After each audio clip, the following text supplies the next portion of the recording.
So I was going to say, don't worry how long this is going to be. Yeah, just, that's what she said. Okay. We'll just start with the, hi, everybody. Oh, that's exciting. Guys, I'm bringing the party to you. Snakes. Why did it have to be snakes? You big dummy. Oh, great Odin's raven. Say hello to my little friend. I stepped in a ditch last night, man. I almost closed my balls off, man. You take drugs, Danny? Every day. Good. What's the problem? Yeah, David. Giggity, giggity, giggity, giggity. Oh, we know what you'd fear well without. I'm the doctor.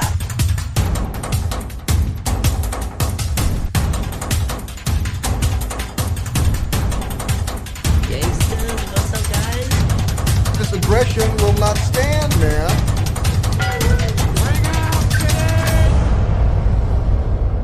Engage. Quiet, numbskulls. I'm broadcasting. Hey everyone, welcome to the Pulp Culture Cafe, Season 9, Episode 255. It's November 2nd. We're recording on a Tuesday. We're at our individual houses. We're not at the shops because simply we gotta still wear those fucking masks.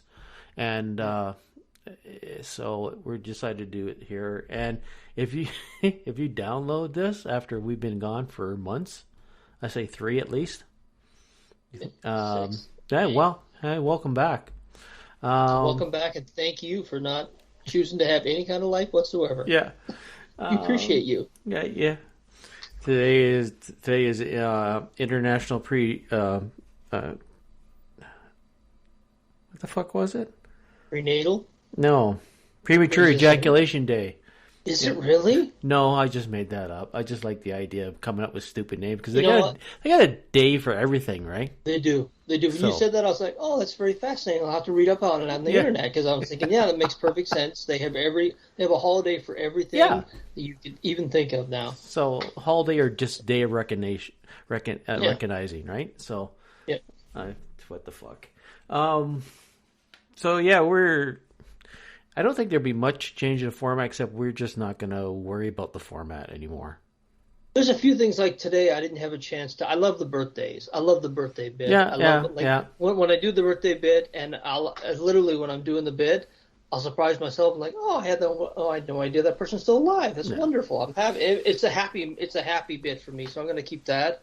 And just more reviews. Not as much news for me, but other than that, we've been away. There's lots of talk. I mean, wait till Paul gets back. He's going to burst into fucking seams. Yeah, we're going to need to build a causeway across the Atlantic. There'll be a big fucking whiteout of jizz across his screen. We won't be able to see him. He'd be so excited to talk about shit. Yeah. So. It's funny. I saw his. I do have another Twitter account. He followed me on it. It's weird. I see his gaming stuff on there. Yeah. And it's like, who is this person? Because I don't know his gaming world at all. I'm just used to him being on here, and I see him doing gaming, and I'm thinking, oh, it's Gamer Paul. Yeah. I'm used to Nerd Paul. This is Gamer Paul. The power went out at my place. What? You got more dogs again? Just a second. I think we should skin them. Get the shit you want. Get out of here.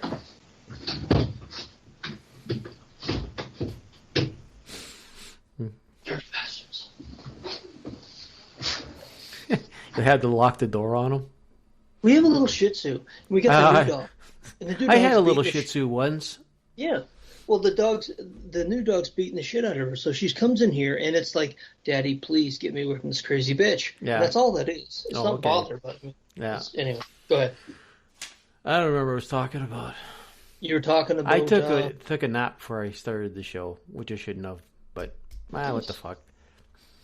I do want to, and at some point, Tom, I don't know whether I'll be doing it during this show, but what we talked about the other day, about just a bit of background, folks who's listening to it.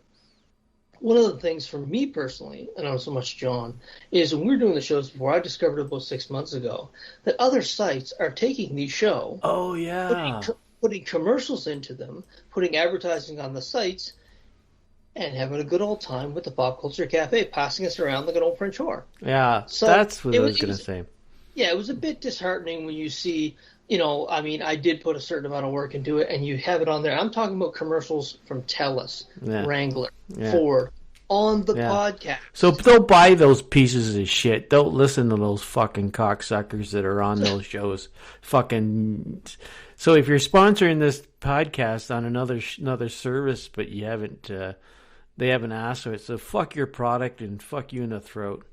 That's what I kind of want to say at the beginning of the episode. If you're hearing ads at the beginning of this podcast, we're not getting a penny from it. Yeah. We don't know who it is. I'm sure it's legal. I would bet good money that there's been an auto sign agreement somewhere when we signed on to one of these large podcast hosting areas, saying that, dear sir, we can take your podcast in perpetuity, sell it to another thing, fucking theirs. Well, the thing is, their concept will be, well, you put it on Linux, not on Linux, but Libsyn. Libsyn sends it out to the different providers that we have agreed to be on through them. Someone just rips it from them. They just take it from that feed. And I guess I'm just curious, and I'm sure if anyone knows anything about this and they want to just contact us and say, oh yeah, this is how they did it, because I'm sure it's completely legal. I'm not saying anyone's doing anything illegal, but I'm just curious the process of where it comes from. We make the show to it shows up on another site with advertising on it that someone's getting paid for, and it's not us. So we don't have like copyright, which your wife would know about copyright, right? We don't have a copyright on the show. So they're just ripping it off the internet and putting it on their service and then putting ads on it. But you've got to be really kind of dim to be taking a show that's free from a service, any other provider. Like, you can get it from Libsyn, you can get it from the Pop Culture Cafe a lot of the sites I saw were not English-speaking sites. There was Japanese. It was 2 Japanese sites. There was another one. It was a Far Eastern language. I'm not sure which one it was. But a lot of the sites that they're on are not.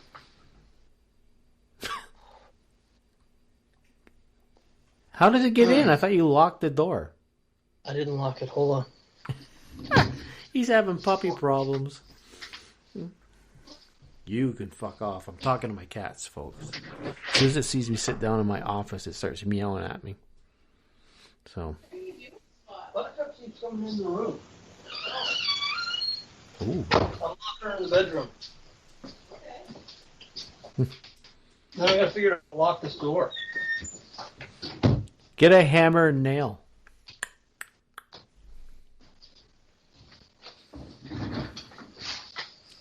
And that's the little. Close to 7,000 people listening to this right now. Nice. It's fucking us up. The little shih tzu. So yeah, and you're glad you remember that. I totally forgot about it because I wasn't thinking about anything. So at the beginning of each show, I'm just going to because I want to learn more about this because it fascinates me. Hey, if it's in Japan, how about we get some like good Japanese porn sent to us? Then this is bukkake. Yeah, shitload of bukkake. The gooey stuff. A lot. The donair sauce special. Oh, I found a whole bunch of stuff I had before. This is old news, like old fucking. I follow a writer by the name of Melissa Chen. She's a beautiful girl from Singapore, and she has this habit. She's got the filthiest. She's got a dude's mind, and every now and then she'll just tweet out bukkake. All of her followers are like, the fact that you can say that with a straight face is kind of naughty. How do you know she's saying it with a straight face? They can't see your face. You're just assuming. Maybe she can't see your face. Bukkake. She's probably saying it and she's happy as hell. She's incredibly intelligent, though, and it's funny. Every time she says it, it's like one of those things you're like, how can you be that beautiful and that vulgar at the same time? Marry me. Marry me. All right, so we've bored people long enough with shit. All right. Let's rock and roll. Yeah, I've been watching. Well, lately I've been watching a few trailers and stuff. The Morbius dropped today. That was good. I saw that. Actually, yeah, I'm very interested in that one simply because it's something different, something a little bit not usual that we've seen for a while. I'm battling COVID. I'm over the COVID, but I'm just on the tail end of the coughing. So don't worry, you won't get it. So yeah, I was really I just you see, now I got my cat meowing at me, the fucking piece of shit. Pussy screaming out in the background. Come to bed, honey. And so the I think it's because you're getting close to the release that now they're actually going to be able to release it. So now they're giving us more of a little bit of what we're going to be seeing. At least it's not like the fucking Eternals, which they've showed so many fucking previews for that why bother go and see it? We'll get to a conversation on that. It's one of those shows that, one of those movies that I think I can give a review without actually having ever seen it. Yeah. Or at least not a review, but an analysis of what I've heard so far of it. And it's interesting because it's kind of how I thought it was going to go, but not from the point of view I thought it was going to come from. But Morbius, I love the CG in that. Like, this kid has that part. He's very coy. He isn't being goofy in the trailers. He reminds me of when Tom Hardy first did Venom. He was like, you can tell he's taking this character serious and he wants it to be a success. The little thing, I don't know what clip you saw, but the one I saw, they interviewed Jared Leto, and he said something about Spider-Man. Mm-hmm. Do you remember what I'm talking about? He said something about he said about a web. Yeah, web. Yeah, web something. And you could tell he was just like, he could tell he was told to say that as a hint, and he told it in the coolest way he possibly could. Because I guarantee you, every tweet I've seen from him is like, "Holy shit, Spider-Man is gonna Morbius," or you can see they're starting to connect that universe, which is really good. But I'm looking forward to it. I think it's one of the most original films I think I've seen in the last couple of years. I watched this thing where they this guy's called Screen Crush, and he'll take like the Mandalorian that's coming up, and then the House of Fett, Boba Fett, or whatever, and he breaks down the episode and talks about it, shows little stuff that they're like hidden in the background that you won't see, hidden gems. And he did a thing with the Morbius trailer, and he says the only thing that's confusing about it, you don't exactly know what timeline it's in, because he talks about Venom. Which timeline is Venom in? Is it in the Sony universe, or is it the MCU universe? But then you see this clip of Spider-Man with the sign saying murderer, and then there's what's his name's character in it? Why am I drawing a blank? Toombs, Michael Keaton's character. Yeah, Michael Keaton's character's in it, and there's a couple other things. So it's interesting how they're going to weave these together so it makes sense. But I'm looking forward to that one. I was kind of looking forward to it anyhow. Like, I was talking to a guy at work today, and the thing is that let's say we go and it's not good, I'm just going to enjoy it because it's definitely different.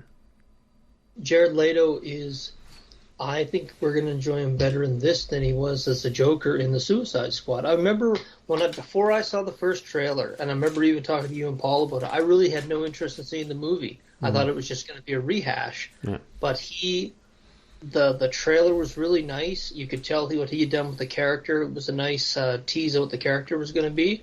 And the CGI, they showed more CGI of the transformation, and he looks fucking awesome. Mm-hmm. And there's so many crossover opportunities. I mean, Blade's coming into the MCU. Mm-hmm. I would love to see them do the Midnight Suns, and if that was going to be so, he would be part of that because he was in the original comics, I believe. Well, he's in one of the. I was going through my books again to find stuff to send to CGI, and looking online in his.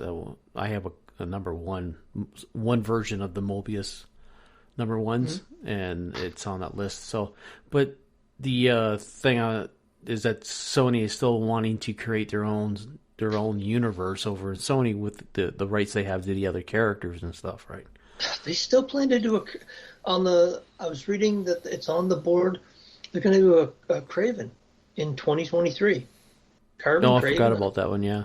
Yeah. They're going to do. Well, I mean, it's like if everything's on the board doesn't mean it's going to happen. I mean, when they had a couple products, a Marvel had, and they said they were going to do, and then I heard they've dropped a couple that were on that list.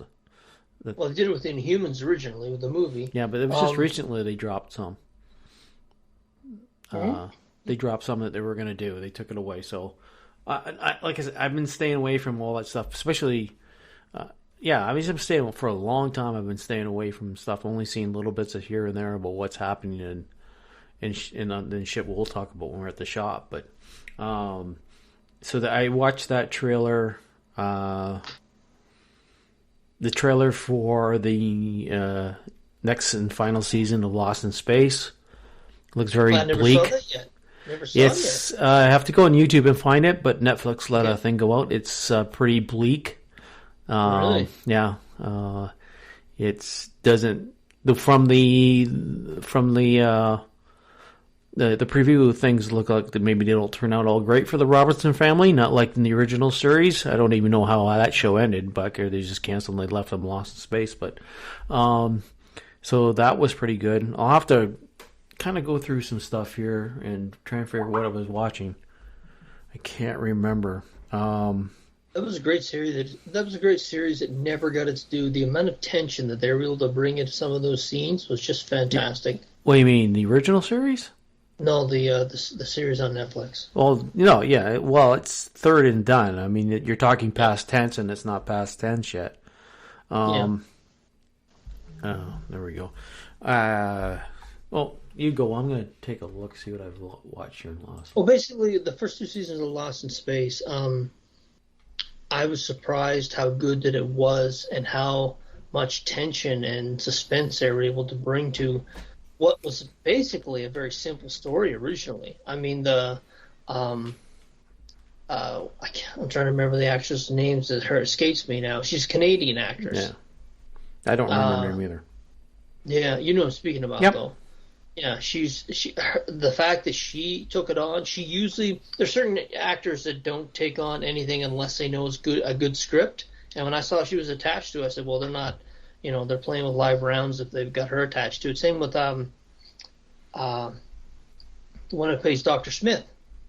Yeah. She's a great actress. Again, Parker Posey, I think her name. Yeah, that's name it. Is. Yeah, Parker Posey, another great actress that I'm like, okay, this person read it and said it was a good script, and I was pleasantly surprised how good it was. I mean, three seasons is about right. It goes too long. I mean, and some series do that; they'll stay around too long. 3 seasons is fine for this. I think that's kind of a norm for Netflix now. If you make 3 seasons on Netflix, you're laughing because that's what I was going to say. You don't, because they have such a tendency to wait till the last moment to renew you. Yeah. Is it's you're almost like you shoot for 3 and hope you get 3 at least, which is fine. And that's not a bad model to use, to be honest. I mean, a lot of shows stick around for 4 or 5 seasons and it turns to shit. Yeah. I think if more studios plan for 3 seasons and a nice tight story, it probably wouldn't hurt them at all. It's not like the network TV model where you need to get the syndication at 100. I think it's 100 episodes. You're already on syndication with Netflix. Yeah. Basically, they don't take you off and they're just move you around. Their original fare that they bring on, it's not that same pressure on network TV where to get the 5th season, which is usually 100 episodes, and then they get that syndication money. And I find then seasons 5 to up to 7 or 8, the quality tends to go down. Yeah. But you have the other one, the Book of Boba Fett. Yeah, I saw that. Did you? Yeah, that looks interesting. It makes me excited for Star Wars every time I see this stuff. It's the kid. You and I, and like those kids in the 30s, that are now in their 30s, 40s, and 50s.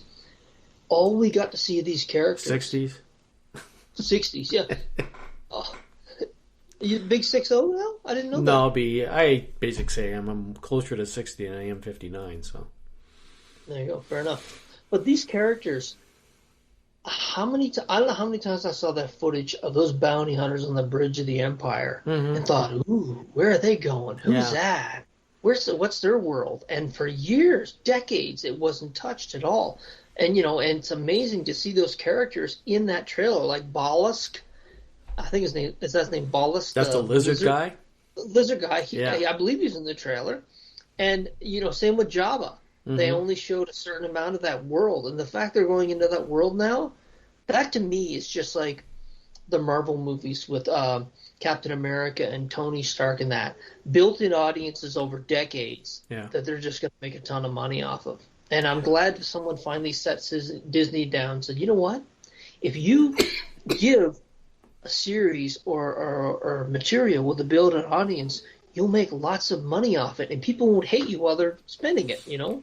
Well, that's why I'm picking up that old, the War of the Bounty Hunters that Marvel has going through. Look good. Because they have all these characters that you just talked about, the individual books, and they're fleshed out a little bit into the storyline.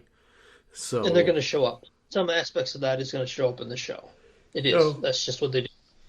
Again, if you go to that Screen Crush, there is a character that was introduced, I believe, in the comic books.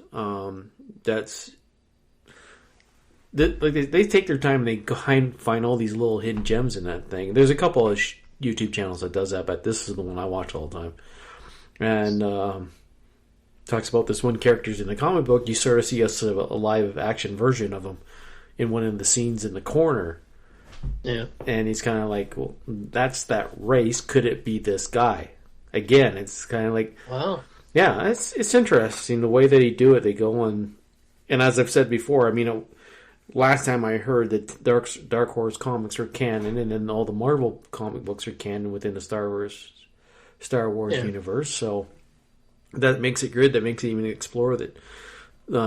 Instead of ignoring it, there's a character that's created in the comic book that's good. Like I'm pretty sure you're going to see Dr. Aphra. Yes. I mean, that character's pretty popular in the comic books. Yeah. And a live version of that. That industry is really feeding itself now, whereas you've got characters that are making comics more popular, and people are getting into comics because there's more money in it. Part of it anyway. But then you're seeing those characters on the screen, which is making, they're following from the comics to the screen, and it's happening on the screen. People are going back to the first appearances in the comics, and it's making it even be popular. It's kind of right now, and it's been going on for probably the last 2 years now, there's a real buzz to that connection between comics and movies. And, there's guys out there who, you and I are in the comic world, but there's guys out there, I guarantee you, they're sitting on boxes of comics, and they have no idea what they're worth. No. They just...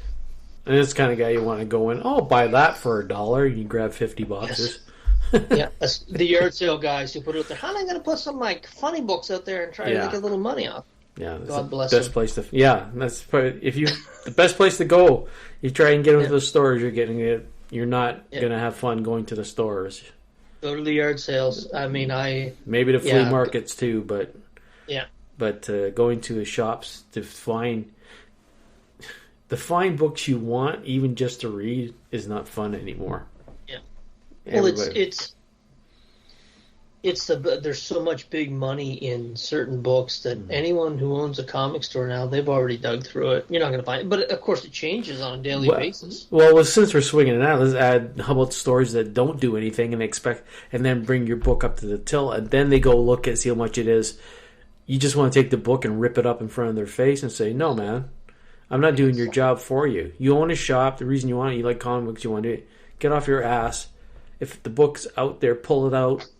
Either put it at the price that's in there, or put it at the price of it at the stand. But don't put it or even put it for $8 in your bin, and then I walk up and you say, "Well, I'm going to look and see how much it is really now." Fuck you! Yeah. I'll just throw it in your face.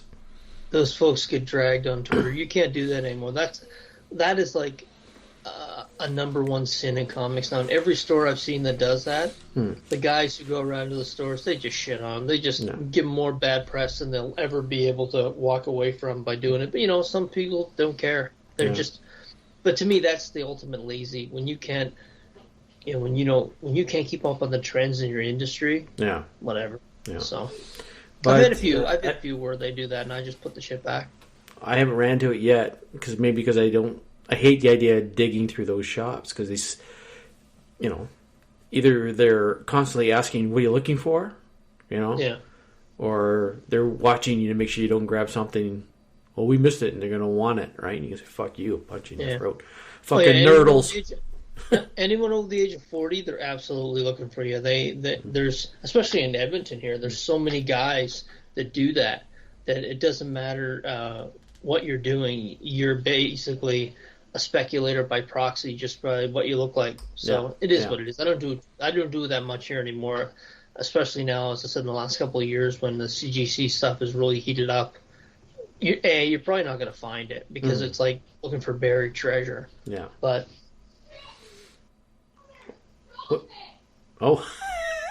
nice beating the dog. Well, gotta have a hobby. Gotta have a hobby.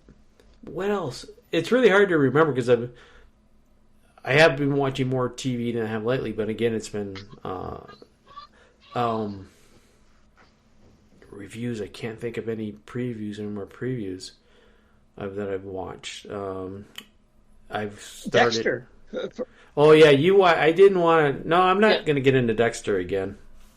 I watched the original series. I watched that, but I didn't watch it till the end where he's was supposed to die, but ends up on a desert island as a lumberjack or something. Yeah.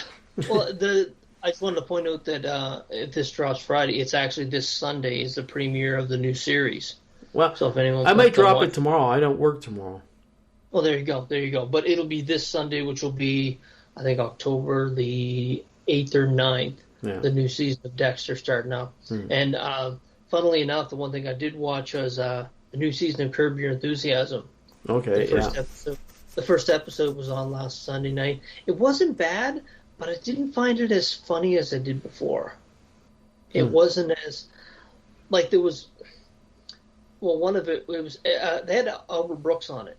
And he has very dry humor, but him and Larry David had a storyline going, and I didn't find it as funny. The jokes were there, and some of them landed, but maybe he was just getting his feet wet. But there was some fucking hilarious COVID jokes. And again, he's one of the few comedians in the world who could make jokes about COVID and would have balls to.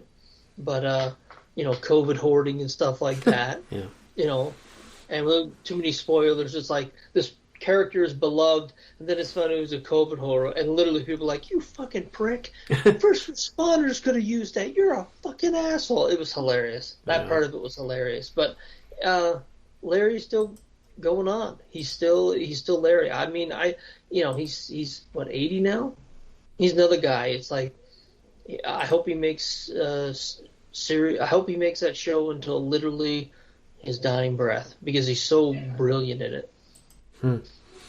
I was just kind of seeing what I was. As I said, folks, we're going to jump all over. No rhythm or rhyme. So, Another Life season 2 came on. I haven't seen that yet. Heard about it. Did you watch the first one? I did watch the first one. That's the one with Kate Sackhoff, right? Yeah. So, I haven't seen the second one. I've watched it up to. It's not showing me how far I went here. Let me just see. I got to episode 6 and stopped. Okay. And the thing is I stopped because suddenly it became an alien invasion takeover series. I have to force myself to go beyond it, and hopefully it changes. Okay. Because I just, please not another one of these aliens come to Earth and they take over and we fight, with a different storyline or a better storyline. Yeah. And I just didn't want, I thought, oh, fuck, this is something different. But I went down this road where they're, we'll do this for you if you do this for you, and then I just wanted something, hopefully something beyond that. We went back to a couple of familiar tropes, eh? Yeah, and I mean, they've changed a couple things, but when it came down to that one trope, I just kind of disenchanted. So I've got to force myself to watch the last 4. Hopefully it'll change. But how's the acting? Acting's good. Man, you've got to... if you're an actor, get hired for this show, you have to kind of realize that unless something special happens, don't be expecting to stay on it long. Yes, exactly. Yeah, that's one thing I liked about it is they expect the unexpected in the first season. Yeah, like a couple characters have been all the way through the first season are suddenly not there anymore. And I'm going to explain how they're not there, but they're not there. And it's like, well, okay. They moved on, even if they wanted to or not. But, fuck off, cat. We should put your cat and my dog in the same room and take care of our problems. My turn to leave and put the cat, kick the fucker out the door. John's going to play with his pussy. Get the fuck out. He'll be back in a few minutes. Yeah, fuck off. What John does is he smokes weed with his cat, and at that point in time, the cat becomes very paranoid and keeps wondering, why the fuck is why is there shit in my kitty litter? Who is shitting in my kitty litter? Well, as soon as I sit down, here, at the desk. Meow, meow, meow, meow, meow, meow, meow, meow. You fucking... Now, she is saying, I love you, John. No, she's not. She's saying, get off your fucking ass, human, and move so I can sit on you, because I'm old and I want to lay on you and keep warm. Have you seen my asshole lately? Yeah, I see it all the time. Your butthole. Oh, okay. There's a joke. Acoustics in there are wonderful. Yeah. There's that joke, I think I've mentioned it before. I can't remember the comedian's name. Have you seen this before? I'll be honest, I have been watching a ton of TV because, and although it's a sad note and I'm fine with it, but it kind of was a catalyst for the last 3 or 4 weeks is when my dog passed away. I wanted to laugh. I wanted to smile. Yeah. And I've been watching, just gobbling up Parks and Recreation like a fat kid in a candy store because it makes me laugh, belly laugh every single time, the jokes. And we're in season 7 now of it. And that character, Ron Swanson, I can quote his dialogue by heart now. And it became a really popular show. It's funny. The great thing I like about watching shows that took like 7 to 10 years is you watch their budgets grow, and you see who they have as guest stars, and you're like, yeah, they would not get that person in the first season of the show because it didn't have the ratings, they didn't have the money to put it into it. Like they had Michelle Obama in one of the episodes in season 7. Yeah. Obviously, we got her in the first season. Mm-hmm.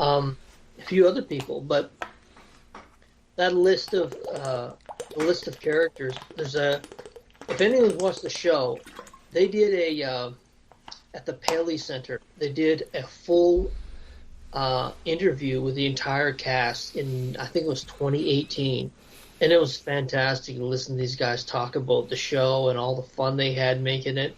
And there's one point where the hell is her name? The lead. Her name escapes me, but she was looking up, and this whole stadium, it is a stadium auditorium, it's just full of people there for the show, and she starts crying. She got very emotional. She's like, I'm just overwhelmed right now. And it was funny to see this character that's always funny just caught up emotionally because she's like, I can't believe all these people are here to see this show, this tiny little show. Chris Pratt, it was cool to see him because in the first couple seasons he was a fat guy. He was a fat kid. Mm-hmm. And then some of that Guardians of the Galaxy money got thrown on him, and all of a sudden he come back in, like, I think it's season 4, and the kid's built like a brick shithouse, and it was hilarious. And there's a bunch of different characters, and now there's a guy, he interviews people in the street. He talks really loud and really fast. Mm-hmm. You know what I'm speaking about? You see some of the clips? No. He'll sometimes he'll get celebrities and they'll go out in the street and just chat with people. I hate his character. That's one thing Sue and I both agreed on this last season. There's this character on there, and he's very loud, and he's so fucking annoying.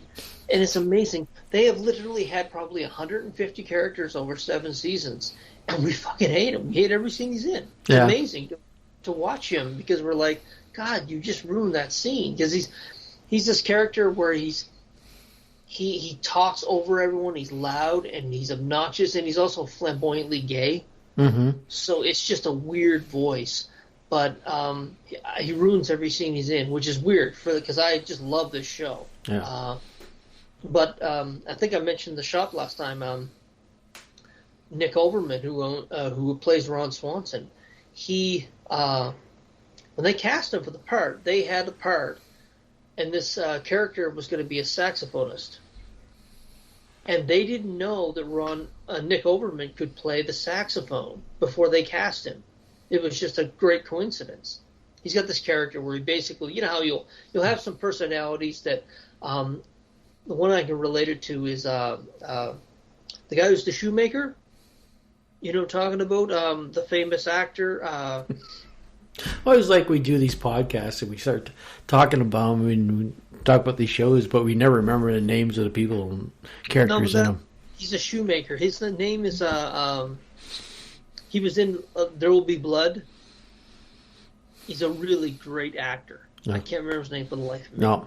Anyway, there's always these actors that have these quirks of other greatness where they're really well versed in another sport or instrument or something, and he's kind of like that, where he's this way, and then all of a sudden he goes on stage with a saxophone. He's a totally different person, but he could actually play saxophone. And Nick Overman also has his own woodworking shop. I knew he was. Sells he's big into woodworking stuff. I knew that. And this character is a woodworking, and I didn't know until we were watching the third season. This guy has a shop in L.A. where he employs like 10 people. And I told Sue, I said, I want this, this, and this for Christmas. You know, he's got the coasters, these really cool little coasters. And I'm thinking, wow, they're $20 a pop.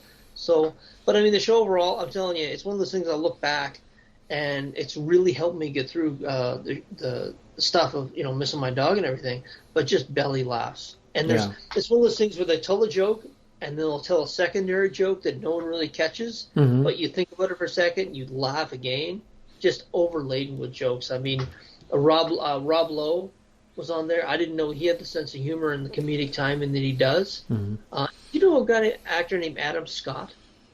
The name's familiar. I'd never seen him before this, but again, another great comedic actor.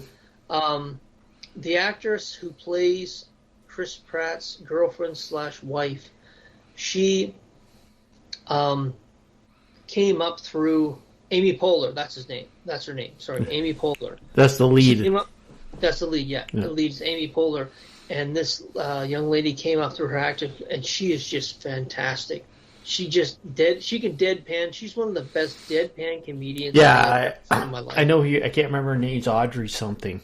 Audrey, yeah. April. It's April. But she looks right at the camera, and it's hilarious the way she does it, and she just pulls off to deliver perfectly. So there's a lot of great sketch characters that have come up. Even the one-offs in the audience, when they'll do it, when you do a bit of research, you can see they all come from, like the Groundlings and their sketch comedy. So they're all pros. Yeah, and it's just made for a great show. If you're looking for something you just want literally a belly laugh every night, highly recommend it. I got just a little thing I was thinking about. I was strolling through Netflix titles here to see what I was watching, but I watched the first 2 episodes of Kim's Convenience. The Canadian TV show that was they ended it this year, and a few of the actors were not very happy about it. But the thing that's happened in the show, which I hate, because I noticed that I've been watching MASH again from the start of it, and MASH from season 1 to 3 was a comedy show, strict comedy, right? And then when Wayne Rogers and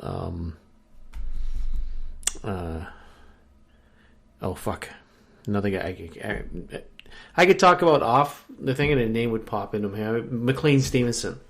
When they left the show, I for some reason thought it was I feel the actors or the producers and directors suddenly figured, now we can have a comedy show, but we're bringing in these actors. We ended it with Blake's character being killed off in a plane crash because of war, and now suddenly we can start talking about war and the effects it has.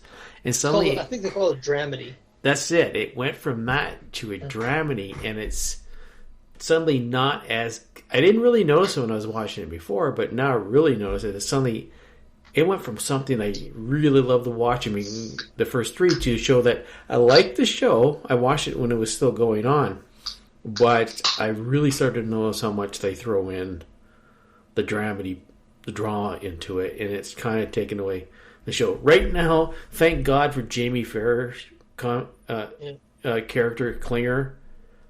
I mean, without him, surprised they haven't come for him yet. I'm really surprised. As a crosser, I'm really surprised they haven't come for that show yet. But just he is the comic relief in that show, and I thank God they kept him. The show would not be all that great. But Kim's Convenience, even though it had some underlying tones, very small in it, with the conflict between the father and the son and stuff, the show was basically comedy all the time to me. It was funny. Well, now they introduced at the end of last season, and taking up this season, is one of the characters develops MS.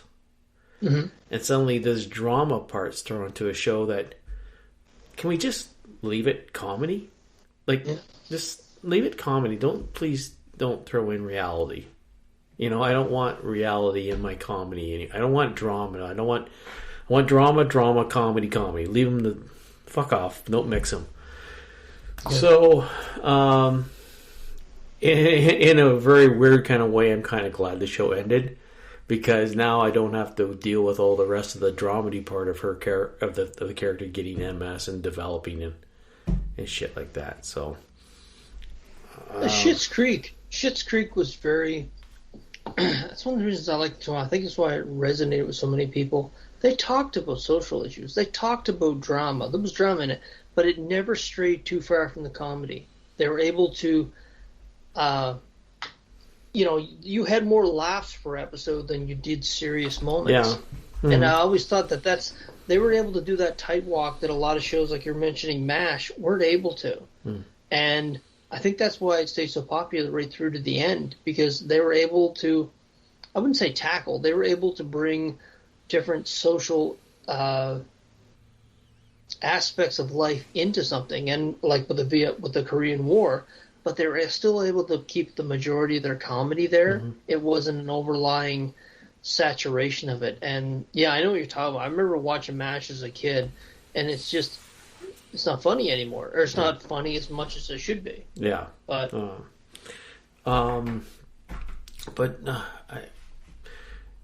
I have been pounding the last week and a few days just through all my cold comic books, trying to catch up on everything. And I think I have if we're going to do, you have to send a tweet to the guys at Hobie. Why? Well, they sent me a tweet. When they send a tweet, I don't get them, but I get emails saying you have a tweet. And they sent a tweet to us asking if we wanted to do the end of the year review for them again. Okay, sure. So you're going to have to answer them, or I'm going to have to email them and let them know.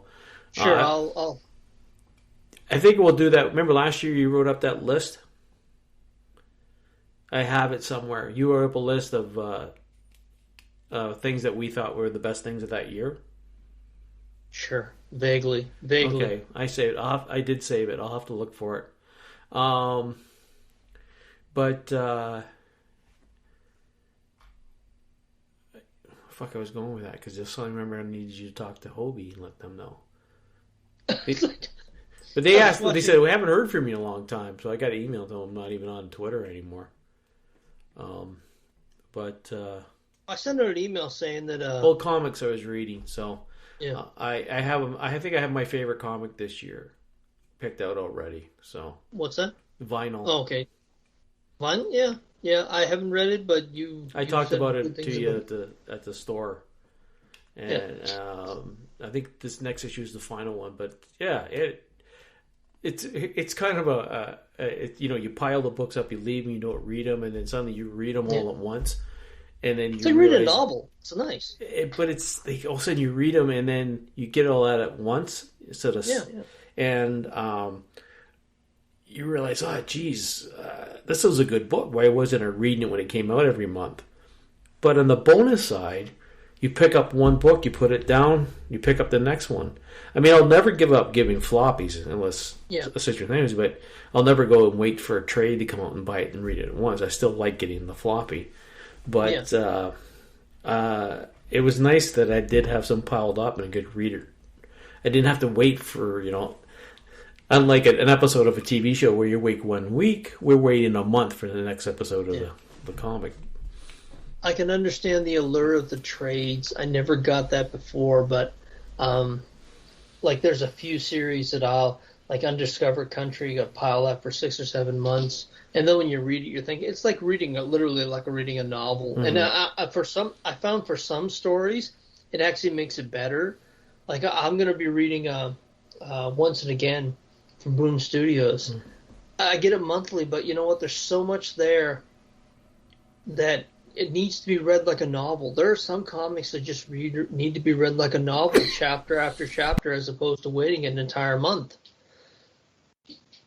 So, I can see myself, when I see the cheap trades, when I see those trades in the dollar stores and everything, I don't think twice about buying them because I've started reading some of them because I do like reading trades sometimes. I know it's sacrilegious as a guy, it's like CGC grading almost for a guy who bought floppies. That's why you buy the comics. You're buying once a month, God damn it. You wait, and it takes you a year to read a story, you read it in a year. Yeah. But it's nice to have those trades sometimes, especially if it's a really complex story that, if you read it once a month, you forget some of the details. Yeah. So. Well, like I did, I was reading Immortal Hulk constantly when it's coming out every month. Then I got behind, and then it realized, it's 50. Well, okay, I'm going to just let them pile. Yeah. And when I get to the 50th issue, then I'll read them all, and that's what I've got going. Part of it. Yeah. I just thought of something. I actually thought you might have forgot about doing this show because today is apparently the season. Is it the season final episode of Stargirl? I haven't watched it in a couple of weeks, to be honest. Okay, no, I think I think it's the season 5. Like they're only doing 10 episodes, I think, and it's. I have a shitload of stuff on the DVR out there. Yeah. As I said, I've been watching a lot of Parks and Rec, and I'm behind to probably 3 episodes. Oh, I thought you were caught up because you always ask me about it. At the shop. I know I'm 2 or 3 weeks behind. Not as much as the other ones. At least 2 weeks, I think. Oh, I'm up to everything. Yeah. So. Last I saw was the episode where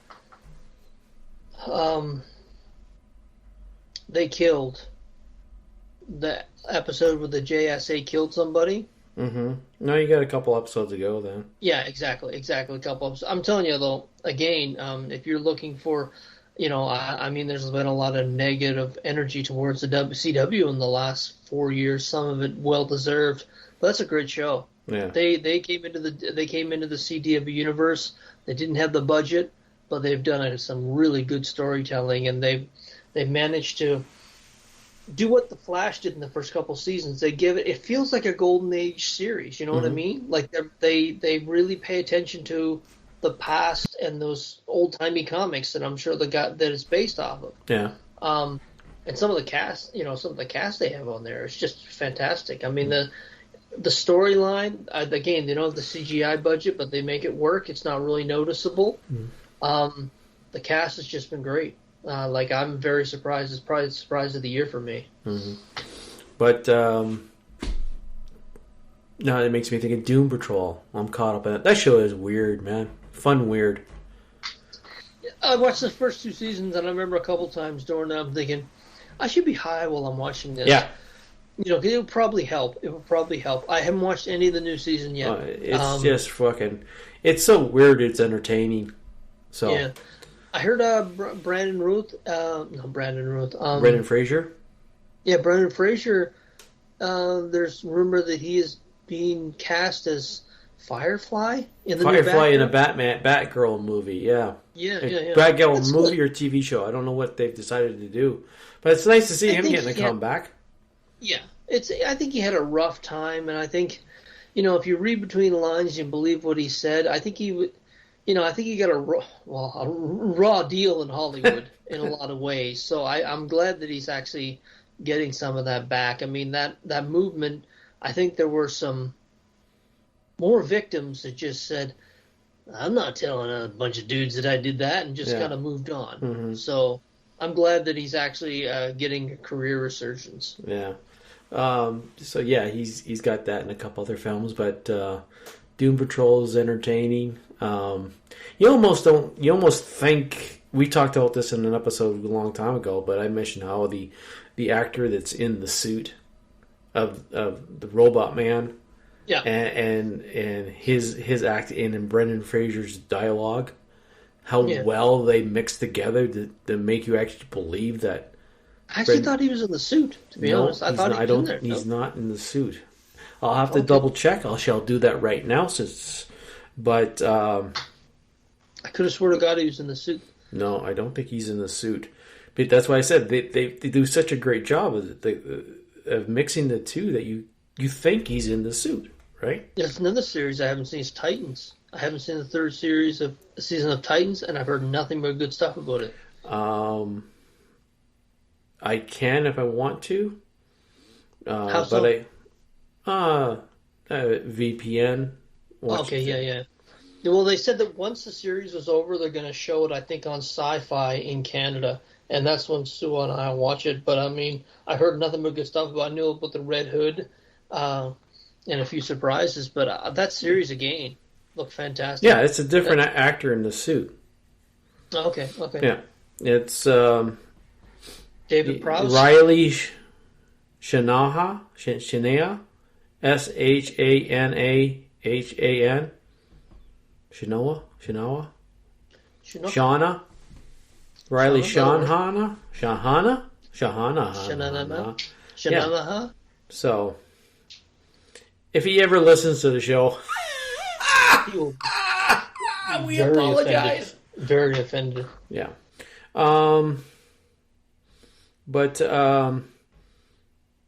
Yeah, I really, the show is really, really weird. I enjoy the weirdness of it. I haven't watched. I saw the trailer for the Flash cross. Well, it's not even a crossover. It takes place on his show. The what's it called? The title of it, Insurrection, something like that. Anyway, there's going to be the Flash crossover in January. Only it's not going to be on a bunch of shows. It's just going to be on the Flash, and it's going to have Batwoman and Black Lightning and the folks from Legends of Tomorrow. Oh yeah. But it's definitely lost a lot of its luster. You sent out on WhatsApp a clip of another zombie show or movie TV series based on the original. Remember the name of it now? I think it was called Land of the Dead, something like that, or something of the Dead. It was basically a kind of a George Romero homage. Yeah, I saw that clip and I said, "Well, this is kind of interesting." Made me want to take a look at it. I don't know where it's at. I found it online. I don't think it's out yet. Oh no, I found it on TELUS, my Pick TV. It's out. They have like 3 episodes. I haven't watched it yet. I haven't watched it yet. So I thought maybe you had watched it since you sent that out. No, I love the zombie genre movie, but the second season of The Walking Dead, something tomorrow with the world tomorrow. Yeah. I haven't. It's 5 episodes out, and it's starting to cross over into Rick and his rescuer there from the main series, and I haven't watched any of them. You're gonna have to. I mean, I think it's next weekend that we record with Paul, so you're gonna have to get caught up because he's gonna want to splooge all over that stuff. I actually haven't seen. I didn't know it was next weekend. Is it next weekend? I had no idea. I have to double check with him. I've lost track of it. I've lost track of it. It's been like 3 months now. Well, you're never on that WhatsApp. I don't know where the hell he gets off providing for his family. We're his family, goddammit. I have to go back and take a look. I can't remember now. I won't bore the people with what's. Yeah. The 6th. Yeah, it's 13th. Yeah, he said either the 6th or the 13th. 13th it is. So, I'll tell him to sit there. But, yeah, he's going to want to talk about all that shit. So what is comics I've been reading, caught up in them. I've been reading a ton of comics. Yeah. Did you? I know you don't read much Marvel, but Daredevil. No, I've never picked up that. No. I mean, the run that Chip Zdarsky has been doing on that, I think it's ending at 36 actually, but the run that he's done with that with Checchetto, I think is the artist's name. Mm-hmm. Beautiful art, and I'm telling you, every series that man touches has just been gold that I've seen. That I think I watched. It was a Marvel 2-in-1 series that he did like 3-4 years ago, and it's just gold. He's a brilliant writer. I would be, in 20 years from now, he is just going to be. I suspect he's going to be writing scripts for movies if he's not already doing it. The great thing about him, he actually left Twitter. He has there's a site called Substack where writers go, and they can get subscribers, and there's a lot of folks making a lot of money. A lot of journalists who aren't afraid to speak out and don't have to listen to an editor say you can't say that in this newspaper. Mm-hmm. And he's on Substack now, where he has like a newsletter, which is kind of cool to have newsletters, because newsletters went the way of the dodo because because the internet came around and social media. He's like, no, you know what? I'm not dealing with the negativity and shit on social media. And he has a Substack for a newsletter that he sends out and meet and greets with his actual fans, people who. And it makes sense. If someone's willing to pay for your product, they're probably not going to be a dick about it. They probably care about it enough about what you do. But his work on Daredevil it's probably one of my favorite runs of Daredevil since I've been reading it. And they're leading into Devil's Reign, which is kind of in the vein of what Norman Osborn did about 12 years ago. Remember where he kind of took over and the War on the Gods, when he went out to Nebraska and tried to bring in the superheroes. It's in the same vein where the Kingpin declares war on all the superheroes in New York. And this issue from last week, Lockdown Part 5, you're seeing the beginnings of that crossover. And it's going to introduce the evil Thunderbolts again, which was basically the Dark Avengers the first time around. But I'm looking forward to the entire crossover. I mean, it sucks that I think issue 36 is a triple-sized issue, and that's the end of it. But it's a shame. I wish he could write it forever, but he's given us really 35 good, solid, character-driven writing from Daredevil.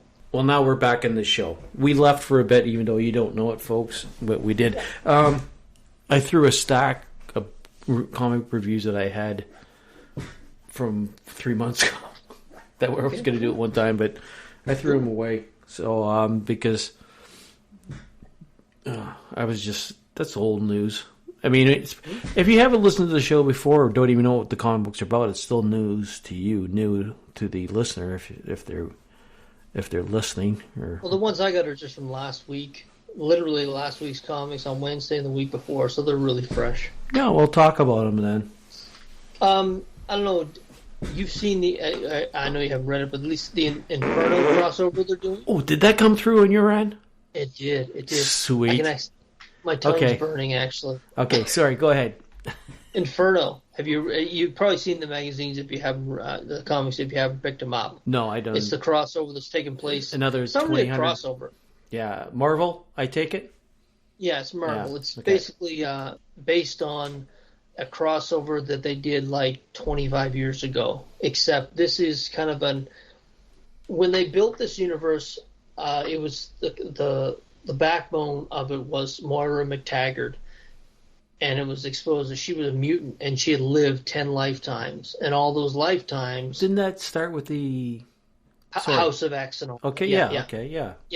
So they've been kind of, that storyline has been in the background of everything they've been doing for the last 3 years leading up to this.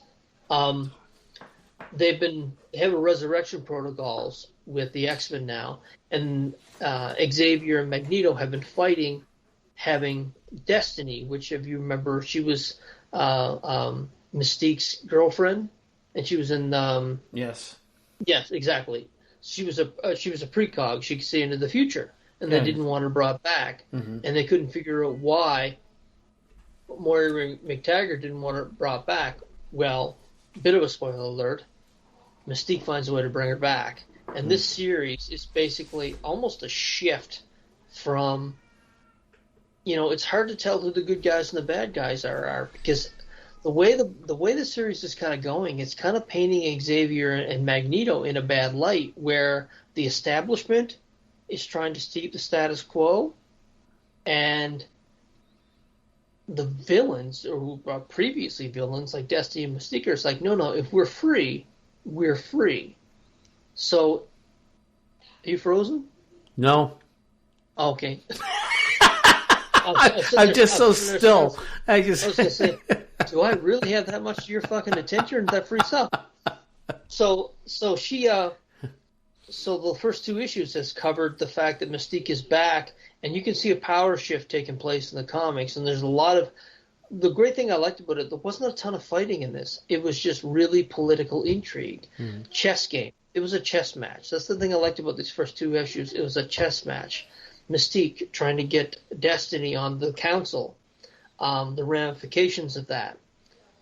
Who else is coming on the council, and what people don't know about these people. And so there's a lot of political intrigue in this, and I like that in the first 2 issues because it moved the storyline ahead. And the way they've kind of portrayed Krakoa in the last 3 years with the books, it's very kumbaya feeling.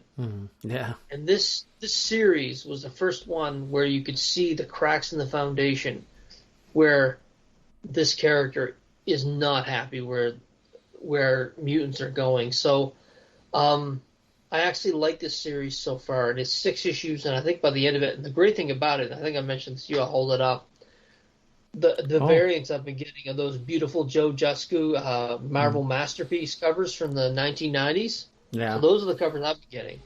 You better grab them before someone comes in and says they're sexist and take them down. Yeah, but they're just beautiful covers, and that's the ones I've been getting for the first 2 issues, and I hope they continue them right through. But yeah, it's a great series, and I think it's gonna. And you've heard our friend from the shop there. I can't remember the man's name at this point in time. Devin.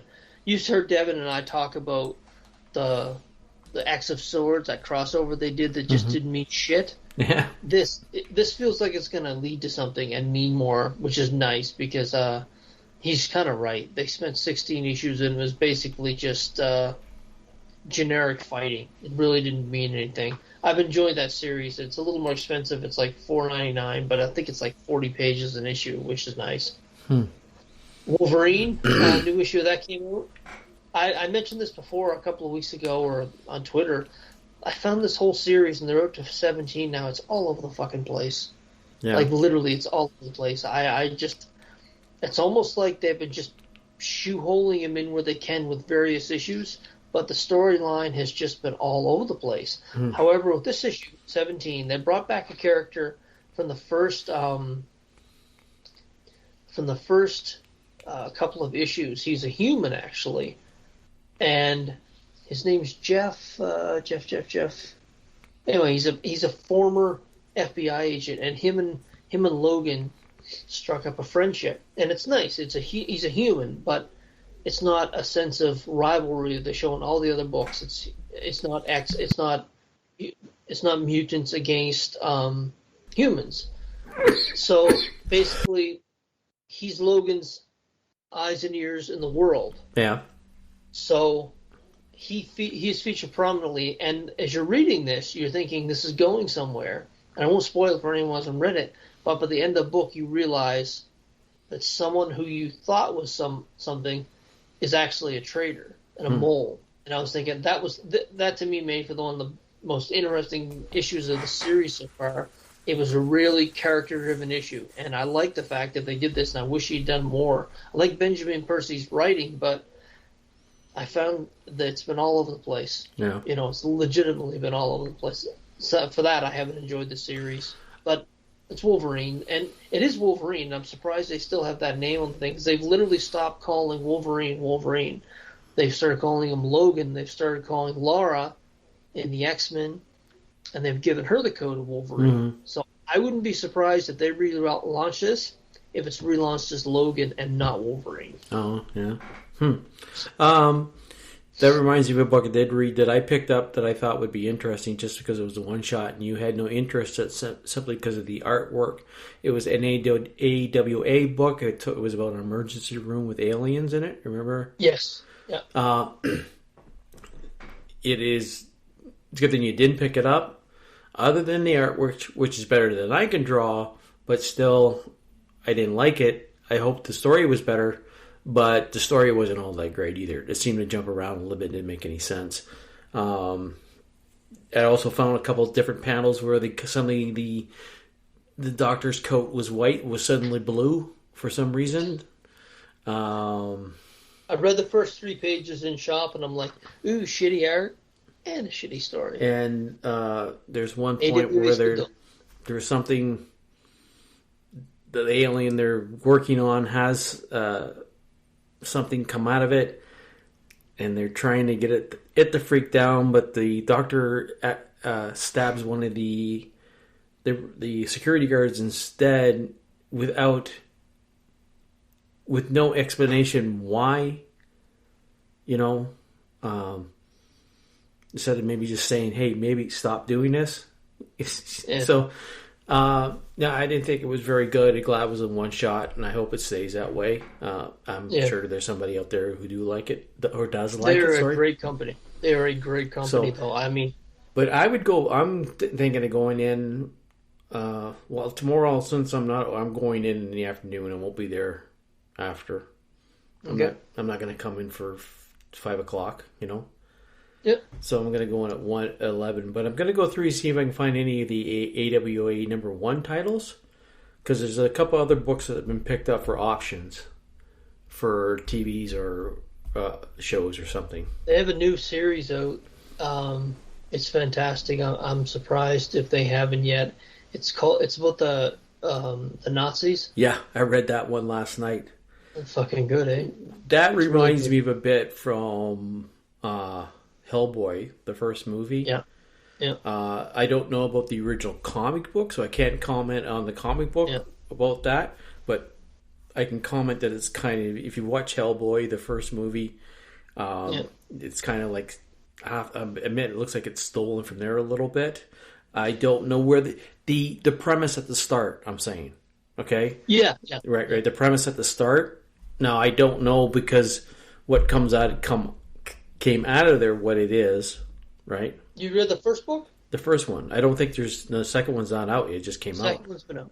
Is second it? One's out. Yeah, I've read it. That's why when I was looking at you, I was thinking, no, it goes in a different direction. Okay. But one thing I love the art in that book. I can't remember who the artist is at the point in time, but there's some art when I see that it's so good that I can picture myself in that landscape. Mm-hmm. Like when they're going up the mountains and the snow, and I could just put myself in there. And that to me is the sign of a great artist. Yeah. And I really love the art that's been in that series so far. Well, when I read it, what I was picturing was that opening scene for Hellboy when they're coming, the Americans are coming in, they find the Germans, what they're doing, and the cold, the surrounding of that opening scene in the movie. That first bit of that book reminded me of that. And then it also reminds me from a video game that if we can get Paul to read it, he'll recognize it too, hopefully, that the Doom series. Not Doom, but Castle Wolfenstein. There's a video game series. It's sort of the same thing where they're dealing with the dead and humans and stuff. And I'll have to go in and see if we got the second book then. Yeah, there's so much WW2 Nazi storylines. Yeah. Sooner or later, they can start. I mean, to me, I like what they did with the characters, with the Wind Talker and the other characters they introduced. You know some of them are going to die, but I've enjoyed it so far. I mean, that studio, I think 10 years from now or 15 years now, 20 years from now, the books they're putting out now are going to be collector's items because they literally read like scripts. Well, that's what I say. I'm going to go in and see if I can find number ones that ain't hanging around still. But I'm wondering if I go in and say if he's got number 2 of this book hanging around, if he doesn't. Well, you should have freaking put it in your pull list. You son of a bitch. So I put it in my pull list. I can't remember the name. It's a one-word title, and for the life of me, I can't remember it right now. Yeah, well, I'm not going to open that door because I'm going to get a fucking cat meowing at me, so I ain't going to go look. One thing I did enjoy, did you read Hellcop 2? Hellcop 2? No, just Hellcop. Oh, I got you. Hellcop, 2. Yeah. Yes, I did. And I had, when that book was in the previews, I said to the guys, pick this book up. Yeah. I said, I want a copy of this. I says, this is something I got a feeling they could make easily into a TV series. Oh, yeah. And they kind of scoffed and laughed at it, but then suddenly they get like 4 or 5 different versions of it. And I find out that it's part of the Spawn universe. And yeah, I liked it. So. The only thing I can think of, they'll change the title because Hellcop sounds too 80s. RoboCop, and it just sounds too 80s. I think they give it a different term. I like the thing. Are you talking if it went to a TV production? Yeah, if it went to a TV production, and especially if it went to a movie production, I think they changed the title. Yeah. I love the concept though. Mm-hmm. Where they're just poking around, and there's a lot of mystery, and just on the first issue, mm-hmm. The character development's good hook at the end. There's one lull in the middle where they go into the history of how they found these dimensions, and why they police them and what they haven't discovered and what they have discovered, and they drop lots of little nuance of where you can go with that story next. So they do quite a bit of world building that they need to do in the first series, but the twist at the end, it keeps you going. It never lets up. And beautiful art. The artist is Gerard Van Dyke. Beautiful art. He did the artwork for The Mark, and I think I'll have to go check. There was a series called Lighthouse I just finished. Okay. He did the artwork from there. Very good. Yeah, very good. That's Hellcop. It's from Image. Yeah, Image, and it's part of the Shadow Spawn universe. Oh, is it? I didn't know that. Neither did I. That's why I was confused why for someone that they giggled at me about the book, suddenly I see four different covers of it. And what the hell's going on? You guys thought this was a joke. Oh, it's part of the Spawn universe. Oh, okay. That's why you got so many. But that's good. We're at 8 o'clock. We're going to shut her down. This is kind of a dry show. I don't know, but there wasn't much humor in it, but a couple of good farts. Better than I thought it was going to. I thought it would be just us looking at each other and farting. I mean, so I was sitting there. I said to Susan before the show started, I said, you know what? If we can do an hour and a half dry with no planning or anything, we can get the band back together. Yeah. So, but so we'll get back. I personally needed this super long break, and I think Scott needed it too. I needed to get the fuck away from social media and treat it like the tool that it is. Social media, but also the constant bombard of everybody telling pop culture information, everybody thinking they have a voice. And you're probably thinking, well, why are you doing it? Well, we do it because you can shoot shit and put it out. We're not making you listen. Yeah. We're not spoiling it either. Yeah. I made a point when I was talking about stuff not to spoil it for people. Yeah. Not like Marvel does with the Internals by showing up in fucking pieces of the movie every fucking week. I'm glad I don't watch it. I don't watch any of them. I watched one trailer and I was done, right? But I constantly see it on my YouTube. New fucking trailer, new fucking trailer, new fucking trailer. It's almost like they're desperate. They're scared. They're scared. Very scared. They're very scared. I mean, I'll say more about it in a couple of weeks when it's released in theaters, but I think everything that I feared, much of it is happening. It's the first time that the actual it's usually where the established critics are propping a movie up, and they're not propping it up this time. It's at like 58% on Rotten Tomatoes. I know Rotten Tomatoes is a shithole, but there are critics on there, and the critics have it at 58%. The masses haven't even had a chance to get a hold of it yet. Usually it's the critics putting at like 95%, and then the masses get a hold and say, wait a minute, what the hell are you talking about? But this time it's a little different. And I've heard bits and pieces, and I'll talk more about it in a couple of weeks. Well, but it's supposed to hit this weekend. I understand. Yeah.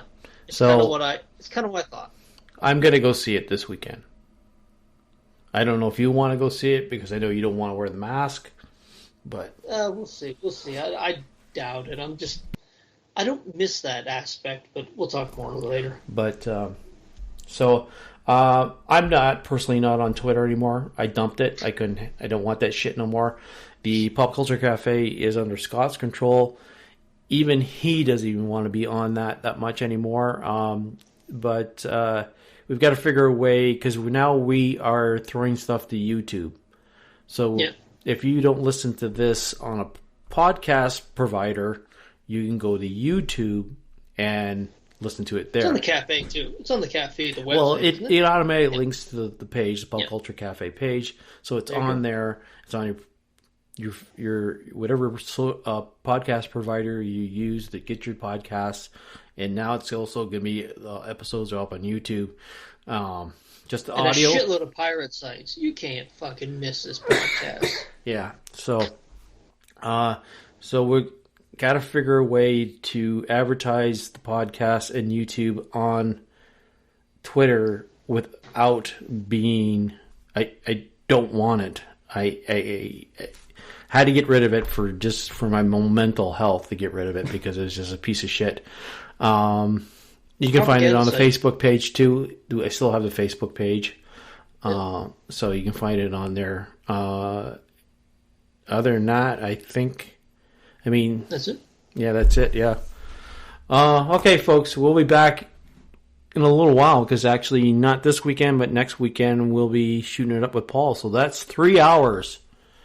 You better make sure you get the okay from the wife that you're going to be sitting on your ass for 3 hours. You're not rushing it anywhere. Exactly what I'm going to be talking about. So, because it's going to be a long show. We won't broadcast it all in 4 hours on YouTube or whatever. We'll break it into 2, but splitter. We'll be sitting on our ass for 4 hours. Okay, folks. All right. Thanks. If you're still tuning in, thanks for dropping by and listening. Ciao. Take care. That's good. One and done. Bam, bam. Ladies and gentlemen, my mother thanks you, my father thanks you, my sister thanks you, and I thank you. That's all, folks. Thank you. Come again.